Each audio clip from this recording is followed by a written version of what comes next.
मैं एक सरकारी स्कूल में पढ़ाया करता था। मुझे रोज रोज वहाँ सुबह पहुँचना होता था। अक्सर मुझे देर हो जाती थी। इसीलिए मैंने उसी गांव के सरपंच से अपने रहने की व्यवस्था के बारे में बात की।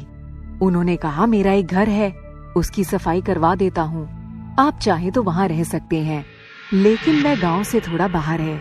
मुझे तो अपनी रोज रोज की आने जाने की झंझट से मुक्ति चाहिए थी। गांव के घर वैसे ही खुले खुले होते हैं, अगल बगल बड़े बड़े शीशम के पेड़ थे। बहुत ही अच्छा लगा। मैंने तुरंत हामी भर दी। अगले दिन जब घर गया तो जरूरत की सारी चीजें ले आया। मैंने अपना सामान जमा लिया। पहले दिन तो सरपंच जी ने ही चाय और खाना भिजवा दिया। मैंने भी कॉपियां चेक करके खाना खाया और एक सिगरेट सुलगाकर कश लगाने लगा। मैं बाहर के बरामदे में आ गया। शीशम के जो पेड़ दिन के सामने आंखों को शीतलता प्रदान कर रहे थे, इस समय बड़े डरावने लग रहे थे। मैं थोड़ी देर में ही अंदर आकर बिस्तर पर लेट गया और मुझे नींद आ गई। दूसरे दिन जब स्कूल गया तो उस गांव के आसपास रहने वाले सुधीर, रघु और अरविंद ने कहा, भाई आज तो शाम को हम सब आपके यहाँ आएंगे और वहीं ताश वाश खेलेंगे, चाय पियेंगे, शाम अच्छी कटेगी, आपके लिए रात का भोजन भी लेते आएंगे। मैंने कहा नहीं नहीं, उसकी जरूरत नहीं है। मैंने घर आकर चाय पानी की व्यवस्था की। शाम हो गई। वे तीनों सुधीर, रघु और अरविंद 6 बजे मेरा खाना लेकर आ गए। चाय वगैरह पीकर हम लोग ताश खेलने बैठे। मैं खिड़की के पास ही एक कुर्सी खींचकर बैठ गया। मेरे सामने सुधीर बैठा। रघु और अरविंद पलंग पर आमने सामने बैठ गए। पत्ते बटते ही एक अजीब वाकया हुआ। मुझे लग रहा था कि मेरे पीछे किसी की सांसों की आवाज आ रही है। मैंने पीछे घूमकर देखा तो कोई भी ना था। मैंने वहम समझकर फिर से अपना ध्यान खेलने में लगा दिया और खिड़की का पल्ला बंद कर दिया। थोड़ी देर बाद ही अचानक खिड़की का पल्ला खुल गया और ऐसा लगा कि हवा के झोंके के साथ ही कोई खिड़की में से अंदर आ गया हो। सब लोग आराम से ताश खेल रहे थे और मैं इन छोटी छोटी चीजों की वजह से अपना ध्यान ताश में नहीं लगा पा रहा था।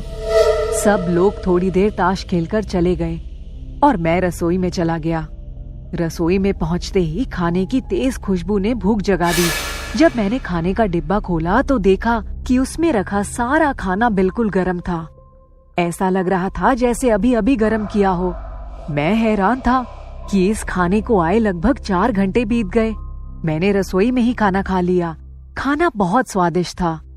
दूसरे दिन जब मैं स्कूल गया तब ब्रेक के समय मैंने सुधीर से बताया कि भाई खाना तो बहुत ही स्वादिष्ट था, लेकिन इतनी वैरायटी की क्या जरूरत थी।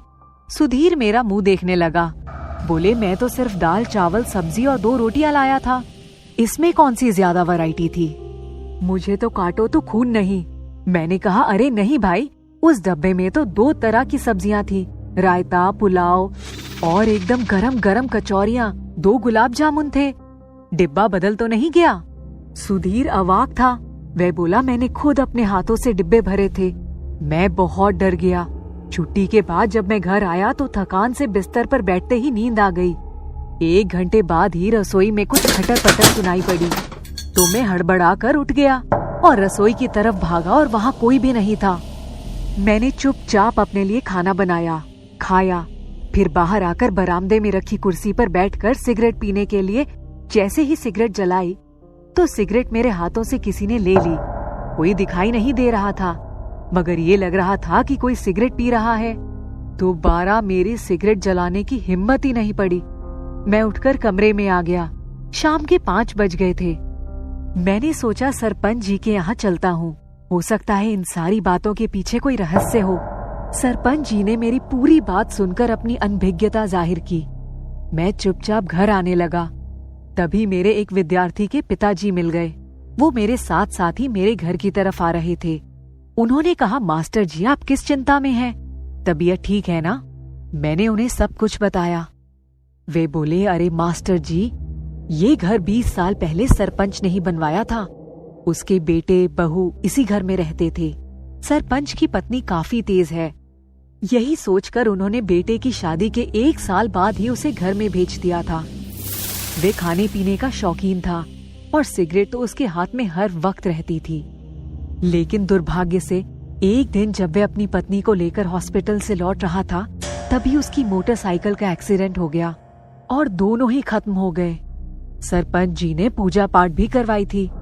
फिर भी लगता है दोनों की रूह इस घर के चारों तरफ घूमती रहती है, जो इसी तरह की घटनाओं से अपने वजूद की उपस्थिति का एहसास दिलाती है। आपके घर के पीछे एक बहुत बड़ा पोखरा है। उसके किनारे एक पीपल का पेड़ है। जब भी किसी के साथ ऐसी घटना होती है, वह एक सिगरेट का पैकेट और कुछ खाने पीने का सामान वहां रखकर आ जाता है। अब तो मेरी हिम्मत जवाब दे गई। मैंने उन महाशय से विनती की कि आप मेरे साथ घर चलें ताकि मैं अपना बैग ले लूं। उनके साथ घर आया और अपना बैग उठाया। उसी दिन मैं घर चला गया। दूसरे दिन जब स्कूल गया तो छुट्टी के बाद पहले एक सिगरेट का पैकेट और हाथ में गुलाब जामुन और कुछ कचौरियां पीपल के पेड़ के नीचे रखकर आ गया। कमरा खाली कर सरपंच जी के पास गया और उनसे कह दिया कि मैं वहां नहीं रह सकता। वहां रहने का विचार छोड़कर अपने घर से ही आने जाने में भलाई समझी। जब तक स्कूल के आसपास उस गांव में रहता हूँ, सिगरेट जलाने का साहस नहीं कर पाता हूँ। बहुत साल पहले की बात है। मेरे बाबूजी की पोस्टिंग मुरादाबाद में हो गई थी और अभी उनको रहने के लिए घर नहीं मिल पाया था, इसलिए हम किसी गेस्ट हाउस में रुके थे। घर की सफेदी होकर तैयार होने में अभी भी शायद एक हफ्ते का समय था, इसलिए हम गेस्ट हाउस में ही ठहरे थे। गेस्ट हाउस के अगल बगल खाली मैदान था। एक कमरे में एक बड़ा पलंग था। माँ, बाबूजी और मेरा छोटा भाई, वे लोग उस कमरे में सोए थे। और एक छोटा कमरा था, एक छोटा पलंग उसमें भी डाल दिया गया था। मैं और मेरी छोटी बहन उसी में सो गए थे। दोनों कमरों के दरवाजे बरामदे में खुलते थे। उस गेस्ट हाउस की किचन थोड़ी दूर पर थी, जहां जाने के लिए दरवाजा खोलकर लॉन को पार करके जाना पड़ता था। अभी हमें वहां आए 2 ही दिन बीते थे। उस दिन जब हम लोग रात को सोए तब रात के 1:30 बजे होंगे। तभी मुझे लगा कि दीवार की दूसरी तरफ कोई लंबी लंबी सांसें ले रहा है। कभी कभी खर्राटों की आवाज सुनाई पड़ने लग रही थी। मैं उठी और मैंने पानी पिया। बहन उस समय गहरी नींद में सो रही थी। पहले मैं सोचती रही शायद ये बाबूजी के खर्राटों की आवाज है, लेकिन मुझे ऐसा लग रहा था कि आवाज बिल्कुल उसी दीवार से आ रही है जिसके बगल में मेरा पलंग था। मुझे डर लगने लगा और दरवाजा खोलकर बाहर जाने की हिम्मत नहीं थी। मैं डर के मारे सारी रात जागती रही। जैसे ही सुबह के 5 बजे मैंने झट से दरवाजा खोला और भागकर माँ का दरवाजा खटखटाया। जब माँ ने दरवाजा खोला तो मैंने उनको सब कुछ बताया। माँ ने कहा, अच्छा तुम इस कमरे में सो जाओ। मैं जाकर माँ के पलंग पर सो गई। पलंग क्योंकि छोटा था इसलिए मेरी माँ बहन के पास सोने चली गई। मैं सुबह देर तक सोती रही। दूसरे दिन उस कमरे में मेरे सोने की हिम्मत नहीं थी। तब बाबूजी ने मुझे चिढ़ाया और कहा, डरपोक बच्ची, आज उस कमरे में मैं सो जाता हूँ। उस दिन मैं अम्मा के साथ ही सो गई, लेकिन लगभग 2 बजे दरवाजा खटका तो बाबूजी सामने दरवाजे पर खड़े थे और उन्होंने कहा कि मैं भी इसी कमरे में सोऊंगा। मैं नींद में थी तो मुझे कुछ भी पता नहीं चला। जब सुबह उठी तो बाबूजी ने बताया कि उनको भी रात को वैसा ही महसूस हुआ। हमारा परिवार काफी डर गया था। हम लोग सोच रहे थे कि कब हम अपने घर में जाएंगे। तीसरे दिन रात को हमने बिस्तर जमीन पर लगा लिया और एक ही कमरे में सो गए। उस दिन रात को भाई के पेट में दर्द हो रहा था और वो बहुत रो रहा था। दरवाजा खोलकर किचन में जाने की किसी की हिम्मत नहीं थी, क्योंकि पेट की सिकाई के लिए पानी गर्म करना था। किचन तक जाने के लिए लॉन पार करना पड़ता, इसलिए हम सभी लोग टॉर्च लेकर एक साथ निकले। हमने जैसे ही दरवाजा खोला तो लगा कि गेट के पास कोई खड़ा है, जो कि हमारे दरवाजे से काफी दूरी पर था। बाबूजी ने जोर से चिल्लाकर कहा, कौन है? और जैसे ही वह पीछे की तरफ पलटा, हम सबकी डर के मारे हालत खराब हो गई। एक साया काफी लंबा और काला लबादा उड़े हुए हमारे दरवाजे की तरफ बढ़ रहा था। अम्मा ने सबका हाथ पकड़ा और पीछे की तरफ खींच लिया। झट से दरवाजा बंद कर लिया। बंद दरवाजे के अंदर सबकी कंपकपी छूट रही थी। भाई का रोना बंद नहीं हुआ था। वह रोता रहा और रोते रोते थक कर सो गया। हम तीनों रात भर बैठे रहे। सुबह 5 बजे तो बाबूजी ने दरवाजा खोला और देखा कि हमारे दरवाजे के पास किसी के पैरों के निशान थे। हम लोग बहुत ज्यादा डर गए। चौथे दिन जब बाबूजी ऑफिस से आए तब उन्होंने बताया कि बस आज की रात और यहाँ रहना है। उसके बाद हमारे घर की सफाई वगैरह सब हो जाएगी। व्हाइट वॉशिंग का काम पूरा हो गया था। कल तक तो पूरा हो ही जाएगा और हम कल ही अपने घर में चले जाएंगे। उस दिन भी हम लोग एक ही कमरे में सोए। तभी रात को 2 बजे के करीब लगा कि बाहर कोई औरत रो रही थी और रोते रोते उसकी हिचकियां सी बंद गई थी। सबसे पहले मेरी नींद खुली, मैंने माँ को जगाया। माँ को भी रोने और हिचकियों की आवाजें सुनाई पड़ी।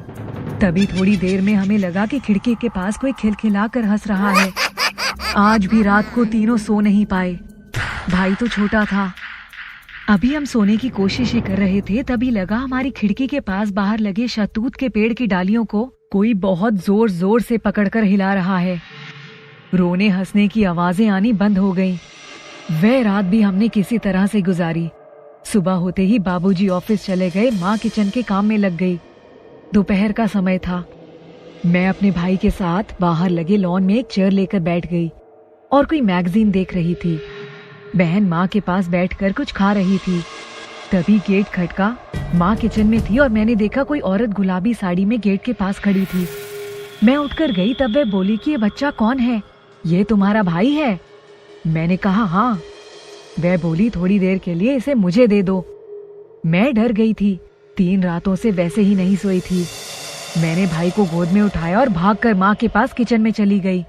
और जब हम वापस आए तो वह औरत जा चुकी थी। जब शाम को बाबूजी आए तो उन्होंने हमें बताया कि हम लोग तो अच्छे फंस गए इस गेस्ट हाउस में।